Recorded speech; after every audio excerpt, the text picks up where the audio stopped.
I'm getting ready for the best Valentine's Day ever. I just got to Sam's Club. I'm picking up a new Dash mini appliance combo. I got a Dash heart-shaped Bundt cake maker and a Dash mini heart waffle maker. Super excited.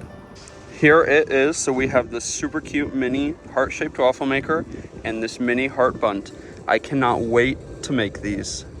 Hey there, I'm Luke the Cooking Camper, Zena the Glamper Camper is hanging out, and me and Mr. Cameraman are celebrating our 6th Valentine's together today. Super, super exciting, and right now, in the past, I was just prepping to make the best food-filled Valentine's Day we have ever experienced. So I got those dash makers at Sam's Club, I ordered a whole bunch of food on Amazon, and right now I am mixing up what I called the passion fruit prickly pear protein waffles. Now these were 25 grams of turbinado sugar, 300 grams of all-purpose flour, 36 grams of powdered maple sugar, 2 teaspoons of baking powder, 1/4 of a teaspoon baking soda, 20 grams of egg powder, 45 grams of butter powder, 15 grams of honey powder, 5 grams of olive oil powder, 25 grams of evolved berry medley protein powder, 4 teaspoons of cerise prickly pear powder, and 4 teaspoons of sparkly amber passion fruit flakes. Now that was the dry mix, and then I added 2 cups of water, and it made the most beautiful pink batter ever. And inside of this Dash mini heart waffle maker, it worked wonders. I mean, this batter tasted really good, it looked really good, and it made tons of waffles. Each time I used the waffle maker, I used about 1/8 of a cup of batter or 2 tablespoons. That was the perfect size. Now right in the yellow bowl, I was mixing up the berry carrot cake bunts. Now those were 55 grams of turbinado sugar, 15 grams of butter powder, 10 grams whole egg powder, 50 grams all-purpose flour, half a teaspoon of baking powder, 30 grams dried carrot flakes, 15 grams pecan flour, 2 tablespoons purple carrot powder, 10 freeze-dried raspberries, 10 freeze-dried strawberries, 10 grams evolved berry medley protein powder, 20 grams dried white mulberries, 4 crushed up peony buds that were dried. That was the dry mix, and then I added water. And while I was making the bundt cakes and finishing the waffles, I was boiling some tolerant red lentil pasta, and right here I am coloring canned mac and cheese purple, believe it or not. I use red cabbage powder and purple sweet potato powder to take canned mac and cheese and turn it that beautiful deep purple color. The mac and cheese is actually a sauce ingredient on the Purple Heart pepperoni pizzas that I made. Sounds kind of crazy, but everything turned out pretty good, I think. The longest part of the day was continuing to make those waffles. I did not realize how many miniature waffles that batch of batter was going to make. It was a lot. Right here, I'm just rinsing off some berries. Someone that I work with made this thing called blueberry bark, and I had kind of an idea to make some homemade brooksides with that. Right here, I'm just cutting out some heart-shaped pizza crusts. It's actually lavash crust. I don't know if you've ever been to Pita Jungle, but that's what they use there for their wraps. I cut it into hearts. I just threw a whole bunch of chicken onto my smoker. I'm using this really good mix with seasonings in it. I think it's basil, thyme, and sage. It tastes really good. Just got the crust wrapped up. Now I am measuring out the chocolate, and I used some coconut oil to make those homemade brooksides. I actually am calling those very lovely chocolate hearts. So I just had to melt that chocolate on there, and there is bacon in the oven because you can't have Valentine's Day without bacon. I literally felt like I was doing 1,000,001 things.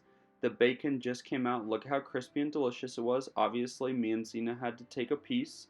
Then I mashed up my berries, mixed them into the chocolate. It wasn't quite as smooth as I wanted it to be, so I spread it onto my silpats. I have a heart-shaped silpat, and then I just kind of scraped off the edges, and all of the leftovers, I just finished off with a spoon while I was prepping the rest of our meals. Now in my beautiful Vitamix that Mr. Cameraman got me for Christmas, I am making some love sauce. Now I have a similar recipe for cashew Alfredo sauce, but today I kind of wanted to take like a Mexican twisty twist on it. Did some cotija cheese, some queso fresco, a whole bunch of spices. I will be including all of those ingredients in the description box down below, but everything from raw unsalted cashews, Brazil nuts, queso fresco, minced garlic, tomato powder, guajillo chili, basil, dried sweet corn. That sauce came out really tasty when it first came out of the blender. Right here, we are camping, and it's finally Valentine's Day. I lied. It's actually Sunday before Valentine's Day. I wanted to celebrate Valentine's Day a little bit early, so I've got my air fryer out here. We are camping in Lake Havasu City, Arizona, and I'm just air frying the waffles and the bundt cakes. And then in the pink bowl, I didn't show it, but I also mixed up this butter powder stuff. This breakfast was really tasty. Now we just need to make that pizza for lunch. So I put down my crusts or my lavash, then I spread them with barbecue sauce and sandwiched 2 lavashes covered in barbecue with Parmesan cheese and Romano cheese in between them. The cheese really stuck to the barbecue sauce, so it was like a little barbecue cheese sandwich of lavash. Once I had that down, I could spread out the purple mac and cheese on top. So this was like the main pizza sauce, which it turns out Mr. Cameraman didn't really like the taste of the mac and cheese. He said it tasted like water, but it was still a cool effect. On top of the mac and cheese, I laid out all of my pepperonis. I think I did 12 pepperonis per pizza. Then I finished off a little bit more cheese on top of the pepperoni, crumbled up some of that bacon, put that on top, and then topped it with a little bit more cheese. Look at how cute these look. We threw them on the smoker at 350 for like 30 minutes.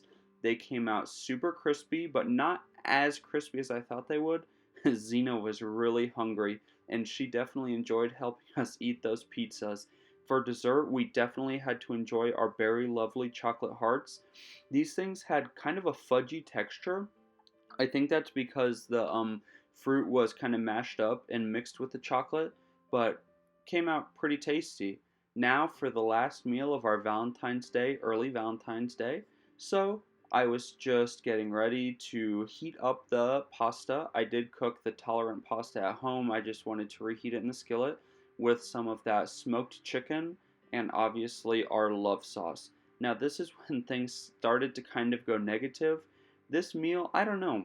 The sauce tasted really good right out of the blender, like I said, but in the fridge it almost solidified like this. It was like sludge, and I had to add so much water to it to make it a saucy texture that it really lost a lot of the flavor. So I'd say that this meal was not 100% perfect, but I mean, Mr. Cameraman still got the idea.